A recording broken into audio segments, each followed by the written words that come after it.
देश की राजनीति सहित तमाम मुद्दों पर अपनी बेबाक राय रखने के लिए जाने जाने वाले मशहूर अर्थशास्त्री परकला प्रभाकर ने सोमवार को डीबी लाइव से खास बातचीत की।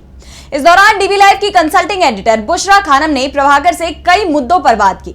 प्रभाकर ने चुनावों के बाद बीजेपी और इंडिया गठबंधन की वर्तमान स्थिति पर अपनी राय रखी, साथ ही मोदी सरकार को लेकर बड़ा दावा भी किया। तो क्या कुछ कहा परकला प्रभाकर ने, देखिए इस रिपोर्ट में। सोमवार को देश के मशहूर अर्थशास्त्री परकला प्रभाकर ने डीबी लाइव की कंसल्टिंग एडिटर बुशरा खानम से बात की।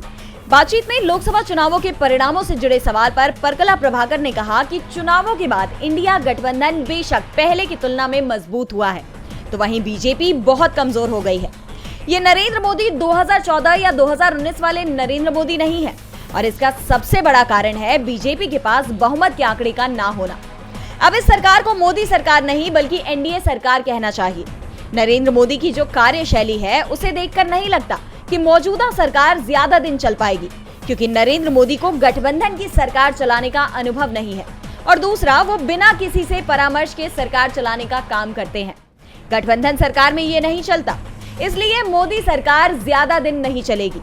प्रभाकर ने आशंका जताई कि बीजेपी अपने चिर परिचित जोड़ तोड़ की राजनीति को इंडिया गठबंधन पर भी प्रयोग कर सकती है।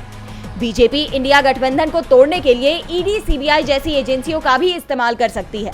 उन्होंने आशंका जताई कि बीजेपी इस बार सरकार बचाने के लिए वो भी कर सकती है जिसके बारे में अभी तक हमने और आपने सोचा तक नहीं है। लेकिन नरेंद्र मोदी के लिए ऐसा करना आसान भी नहीं होने वाला। अब पीएम विपक्ष के सवालों से बच नहीं पाएंगे। प्रभाकर ने कहा कि अब चूंकि विपक्ष मजबूत हो चुका है, तो मणिपुर, स्टॉक मार्केट, नीट समेत कई मुद्दों पर सरकार को सदन में जवाब देना पड़ेगा। बातचीत में परकला प्रभाकर ने कांग्रेस सांसद राहुल गांधी की तारीफ करते हुए कहा कि पिछले एक दशक में कई बार असफल रहे, लेकिन हर बार दोबारा राहुल खड़े हुए हैं, और उन्होंने 2 बार अपने कदमों से पूरे देश को नापा है, जो कि वाकई काबिले तारीफ है। राहुल पहले की तुलना में एक निखरे हुए मजबूत राजनेता बनकर सामने आए हैं।